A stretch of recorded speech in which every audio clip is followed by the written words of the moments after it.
chúng tôi đi đường rất sâu, quá sâu rồi. Biết đường vào luôn.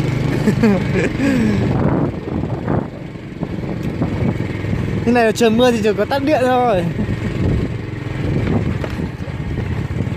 Trời mưa chỉ có dắt đường còn ngã nữa.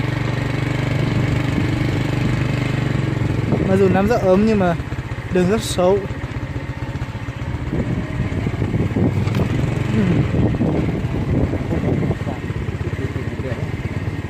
Kiểu vừa nhà sang vừa nhà xây.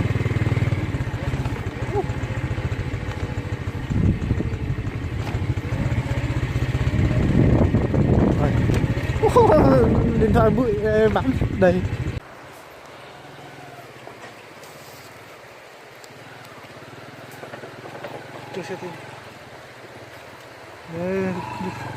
Không đi được 3 người luôn.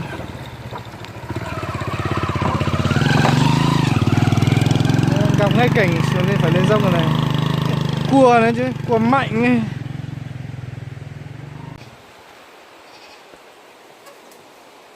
À, mani giặt quá.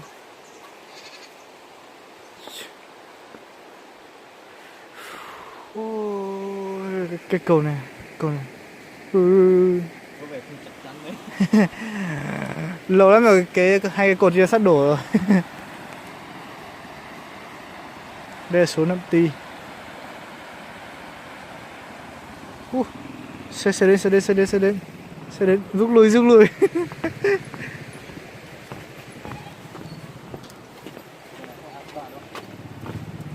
An toàn à. Này.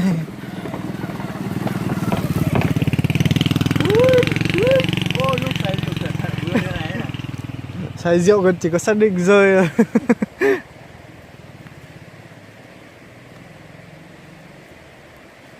Dọc bạc này.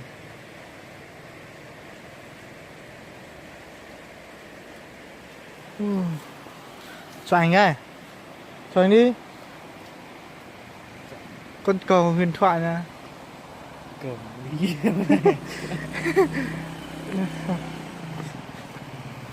Không kia. Ui, nó xa tí.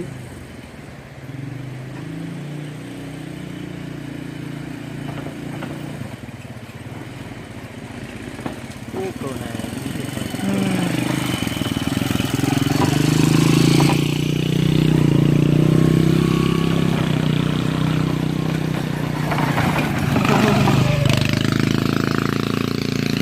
Cầu này nguy hiểm à. Lúc trước ở chỗ tới mà có nhiều cầu lắm. Qua sáng phải qua như này mà, nhưng bây giờ là có cầu to đi rồi. Nguy hiểm rất hành tinh.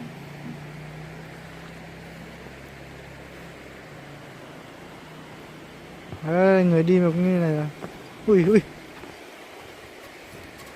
À, người ta giặt bạt đây.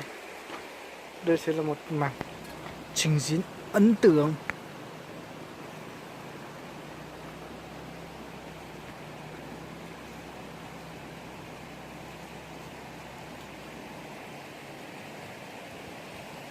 Xem có cá không nào.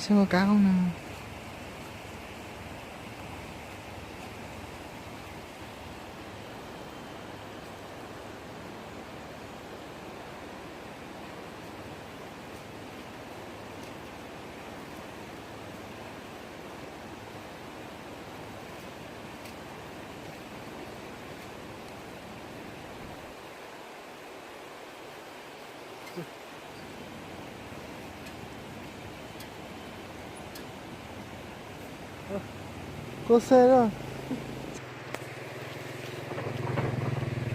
Có xe rồi.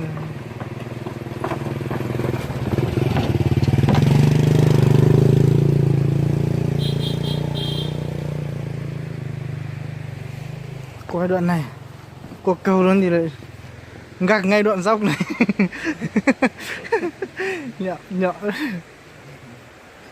Đây cái cột này mục sắc gãy nơi rồi. Đấy. Mục lắm rồi. Đấy, như thế này mà người dân vẫn đi bình thường, người dân vẫn sử dụng cái con này chắc chắn thì cái cột này mới được chứ nhỉ.